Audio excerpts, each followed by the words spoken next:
ရွှေတကုံဖျားရဲ့မြောက်ဖက်မုတ်နဲ့အနောက်ဖက်မုတ်ချာပေါ့နော်တိတ်ကုန်းတရဥယျာဉ်တဲ့ပန်းချံထဲမှာရှိတယ်ဟိုရှင်ဥပကုဒ္ဒရဟန္တာကိုရောမြတ်ကြီးရှင်ဥပကုဒ္ဒကံတော်မင်္ဂလာပေါ့နော်ကံတော်မင်္ဂလာထဲမှာရှိတယ်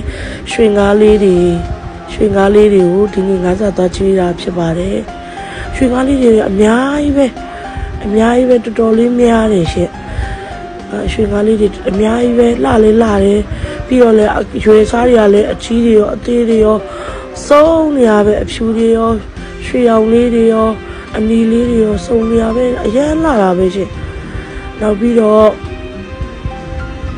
ငါးစားထုတ်ကတော့တထုပ်ကို1000ပေါ့နော်ငါးစားထုတ်တထုပ်ကို1000နဲ့တထုပ်1000နဲ့အပြင်ပငါးစားတော့ကျွေးလို့မရဘူးသူတို့ရောင်းနေချမ်းပန်းကြံရောင်းနေပေါ့နော်ငါးစားထုတ်တထုပ်1000နဲ့ရောင်းပါတယ်အဲ့လိုမျိုးချင်းမျိုးတစ်ချင်းကိုငါတို့စတယ်ပေါ့နော်9000ဘို့ပေါ့ကျွေးလို့ရတယ်ဒီနေ့တော့တခုတော့ရှိရဒီနေ့လိုမျိုးပိတ်ရပေါ့နော်တနင်္ဂနွေနေ့လိုပိတ်ရမျိုးဆိုတော့သူတို့တွေကဝါငါလေးတွေဘိုက်တွေဝါတော့အစားတော့ကြည့်တဲ့အချိန်ကလည်း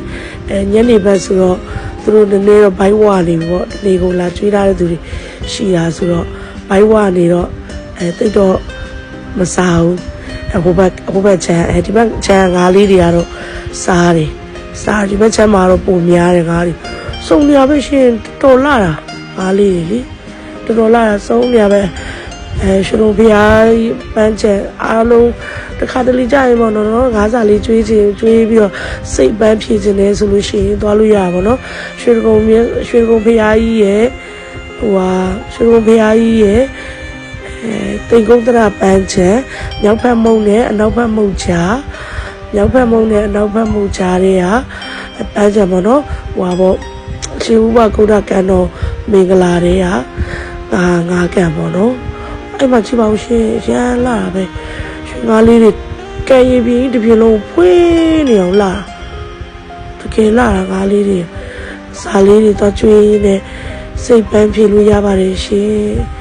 ဒီနေ့တော့ငါးစားလေးကိုကျွေးပြီးတော့တကယ်ကိုစိတ်ချနေခဲ့ရတဲ့နေ့လေးပါပဲရှင်